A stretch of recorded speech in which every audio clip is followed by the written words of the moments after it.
By the fall of 1871, the rapidly growing city of Chicago was hiding a deadly flaw right in its very foundations. In less than 4 decades, it had exploded from a swampy outpost into a sprawling railroad and lumber metropolis of 300,000 people. To build that fast, the city took a dangerous shortcut. Nearly 2/3 of the buildings were constructed entirely out of wood. Even the 55 miles of sidewalks were wooden planks. Worse, those planks were laid over hollow crawl spaces packed with highly flammable sawdust, while fire codes were weak and routinely ignored. Chicago's economic expansion was entirely unsustainable. The city had engineered itself into a massive, bone-dry woodpile. That autumn, the weather provided the perfect catalyst. From July to October, the region suffered a historic drought. This chart shows the city's standard autumn rainfall compared to 1871. The city received less than 3 inches of rain over those 4 months. The prolonged heat caused wooden roofs across the city to physically degrade, curling and splitting until they were perfect kindling. The local fire department was completely exhausted. In the 2 weeks prior, crews had already battled 20 separate blazes, draining their energy and resources.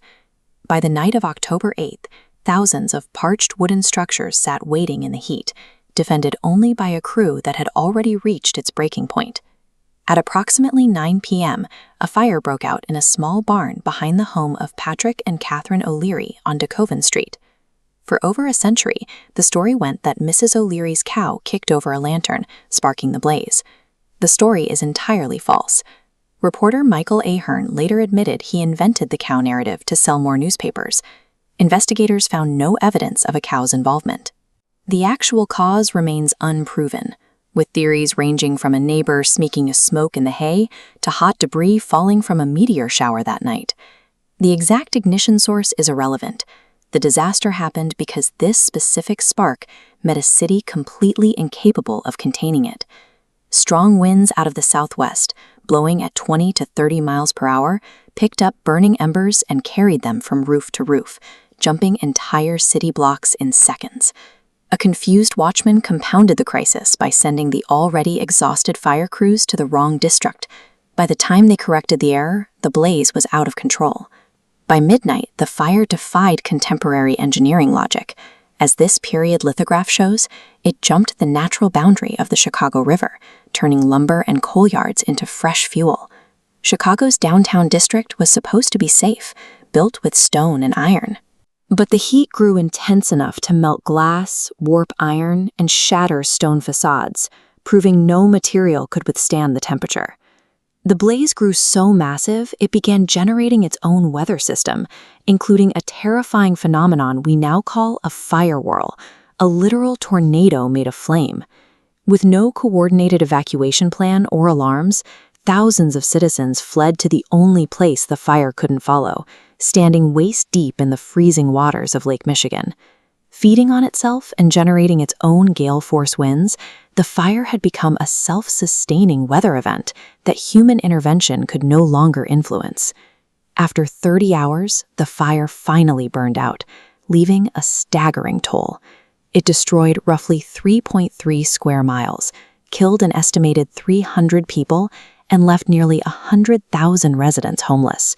The financial wipeout of the business district was absolute. As these urgent newspaper headlines documented, losses were estimated at over $200 million.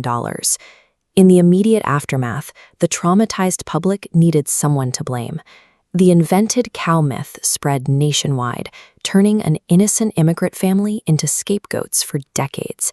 This desperation for a simple villain temporarily distracted the public from the massive, systemic urban planning failures that were the actual cause of the disaster. The disaster forced an immediate legislative shift. New building codes outright banned wooden construction in the central city, mandating brick and heavy stone blocks instead.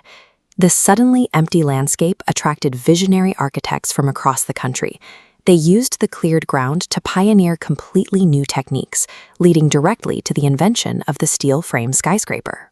These innovations in structural engineering, combined with the mandate for professional fire departments, established the strict safety standards that govern global cities today. The towering steel and glass structures of the modern Chicago skyline stand as the ultimate proof of this engineering leap. The total loss of the older wooden city forced the adoption of the materials and standards that now define the modern urban skyline.